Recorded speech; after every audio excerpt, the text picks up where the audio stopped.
was that final decision that there's about 132 people who are saying they want to come back home. Then they constitutionally, South Africa, they're supposed to protect citizens who feel that they are under threat. All right, now, the Chinese community in South Africa is facing discrimination amid the global coronavirus outbreak, and this despite no cases of the virus being reported within the country. However, small businesses in the area are suffering as customer numbers drop, and customers that do come have taken to wearing surgical masks. GRAEME, of course, is joining me right now from Chinatown in Johannesburg for more on this story. Colleague, good to have you. Clearly this outbreak is causing a lot of problems for Chinese businesses, particularly, example, where you're standing right now in Chinatown.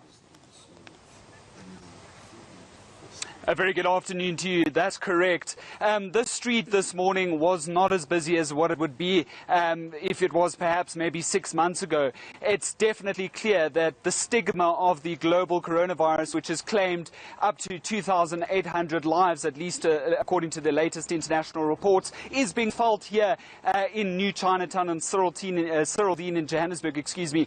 And so various of the shop owners here don't really want to speak to the media. They are very upset about the recent fake news that there was allegedly 3 reports of the coronavirus here, and it affected their businesses.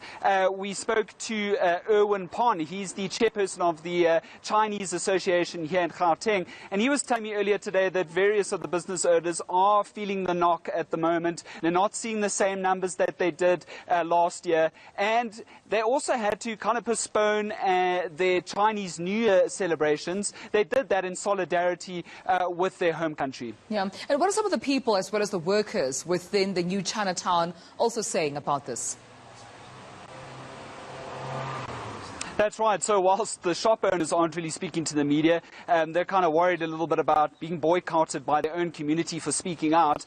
We also have the various car guards and other people in the area dropping off deliverable goods, etc. And they're telling me that foot traffic is at an all-time low here in the community. They haven't seen it this quiet in a long time. There's only really Asian customers that are coming out to the shops here. There's not really as many non-Asian customers as they've seen before. So they have noticed the difference.